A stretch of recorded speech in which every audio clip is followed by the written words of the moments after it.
Pwede siyang ganun lahat. Ah, pag ganyan. Basta sa side lang. Okay, ganun. Pag nandito siya, pwede siyang lumipat doon. Pwede dito, ganun. Basta diretso lang.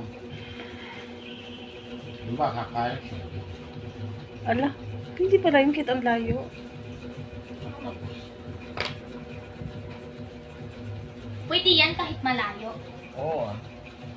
Hala, kasun! Basta diretso lang siya. Kunwari, ayan, ganyan. Kiskain na.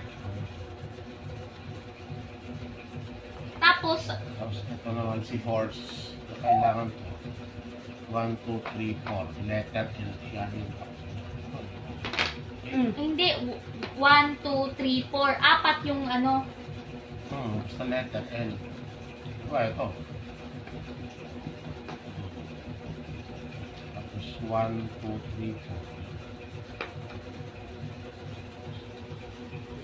Naintindihan mo, te, pa L yung takbo ng horse. Oh. Letter L siya. Diba po, kung kakain si horse.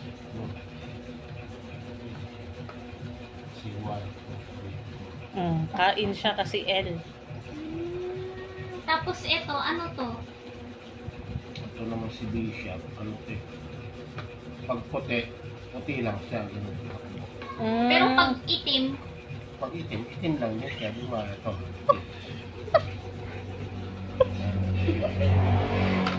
Itim tsaka puti yan, dalawa yan. ha? Ulitin mo nga. Yung puti, puti lang siya. Yan. Ah, bawal siya tumapak sa black. Oh. Pero yung black, black lang din siya. Paano yun siya kakain? Pwedeng diretso, ganyan lang din. Diretso lang din, pero paslan. Yan, bawal yan.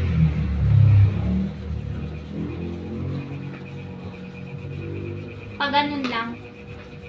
Basta sa black. Itim lang siya. Ano niya itim lang. Kahit yun lang, gaano kalayo sa itim.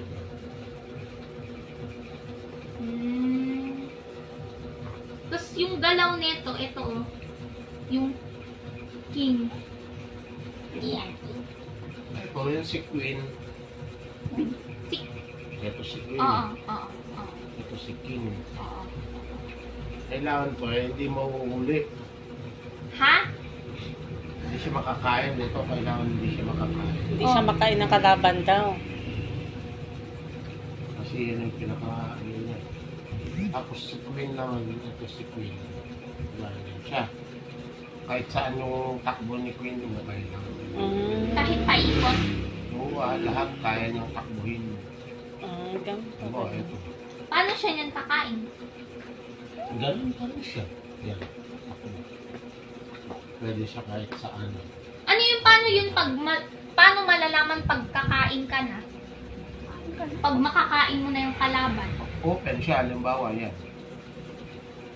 Kunwari yung white nandito. Sandito. Nakain ko na yun. Ganyan, pwede siyang kainin. Tapos tatalon.